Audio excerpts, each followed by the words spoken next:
Hello, boys and girls. How marvellous to see you. I hope that you can see me perfectly. Now, my name is Jean, but some people call me Jeannie. And I want you to think about your own name. Now, I'm a teacher, and when I'm in the school, pupils call me Miss, which is a very polite name. Does your teacher ever forget your name or even call you by the wrong name, maybe a big brother or sister's name? Does your mum ever call you by the wrong name?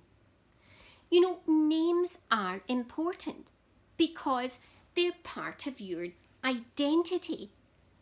That means it helps you to know exactly who you are. Maybe you were named after someone, or you were given your name because one or other, or maybe both your parents just like that name. Now, I want you to do 4 things for me after this. I want you to think about your own name. You could write it down, look at the letters, make sure you give yourself a capital letter because a name is a very important thing and it's a proper noun.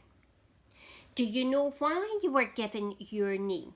So that's your homework for me. If you don't know why you have the name you have to go home and find out. Then I want you to think about the name you would give a cat or a dog. And you could write down the name that you would give either a cat or a dog. So that's 4 things. Now I hope you're settled and you're ready to listen because that would be perfectly marvellous. So, someone who has thought a lot about naming cats is the writer T.S. Elliot. The T stands for Thomas. That was his name. And he thought about cats a lot. And this is what he wrote about cats and their names. So he's called this poem, The Naming of Cats. The naming of cats is a difficult matter. It isn't just one of your holiday games.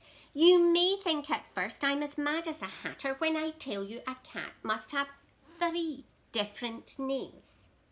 First of all, there's the name that the family use daily, such as Peter, Augustus, or Alocaprat, such as Victor or Jonathan, George or Bill Bailey. All of them sensible, everyday names. There are fancier names if you think they sound sweeter. Some for the gentlemen, some for the dames, such as Plato, Admetus, Electra, Demeter, but all of them sensible everyday names.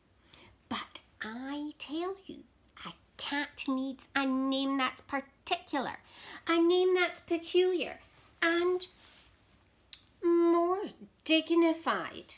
Else, how can he keep up his tail perpendicular? Or spread out his whiskers? Or cherish his pride? Of names of that kind, I can name you a quorum, such as Monkey Strap, Quaxo, or Coricapat, such as Bomballarino, or else Gellilorum, names that never belong to more than one cat. But above and beyond, there's still one name left over, and that is the name that you never will guess. The name that no human research can discover.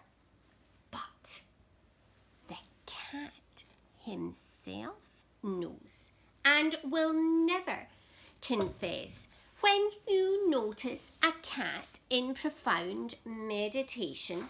The reason I tell you is always the same. His mind is engaged in a rapt contemplation of the thought, of the thought, of the thought of his name, his ineffable, effable, ineffable, deep and inscrutable, singular name. Now remember, 4 things. Think about your own name. You can write it down, look at the letters. Find out why you got this name. Think about the name you would give a cat or a dog. Woof, woof. Or if you had a cat or a dog, what would you call it? Thank you, boys and girls, and I hope to hear from you soon.